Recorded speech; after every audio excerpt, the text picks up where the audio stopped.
TikTok থেকে video delete করে ফেলেছেন? চিন্তা নেই, চলুন দেখা যাক কিভাবে ডিলিট করা ভিডিও ফিরে পেতে পারি। প্রথমে আপনার যে টিকটক অ্যাপস আছে সেটা ওপেন করুন।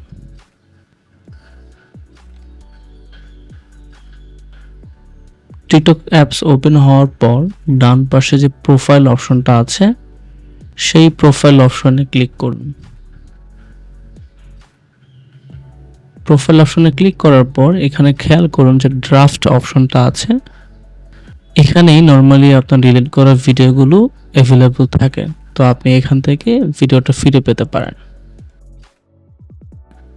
দ্বিতীয় যে অপশনটা আছে, অনেক সময় আপনার ভিডিওটা ফাইল ম্যানেজারে সেভ থাকে, তো ফাইল ম্যানেজারে যাওয়ার পর আপনার যে ফোন মেমোরি আছে সেখানে যাবেন, সেখান থেকে DCIM ফোল্ডার এবং ক্যামেরা অপশনে যাবেন।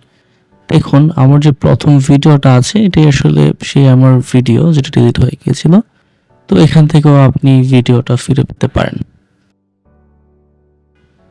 তৃতীয় মেথডটা হচ্ছে আপনার যে ভিডিওটা আপলোড করা আছে আপনার টিকটকে, তো আপনি যদি ওই ভিডিওটা আপনার মেমোরি কার্ডে বা আপনার ফোন মেমোরিতে সেভ রাখেন, এখানে থ্রি ডটে ক্লিক করে দেখতে পাচ্ছেন সেভ ভিডিও অপশনটা আছে, তো এই সেভ ভিডিওতে ক্লিক করলে আপনার এটা লোকাল মেমোরিতে সেভ হয়ে যাবে, তাহলেও আপনার কিন্তু ভিডিও হারার কোনো অপশন নেই। সো এই ছিল আজকের video. Thank you for watching, ভালো থাকবেন।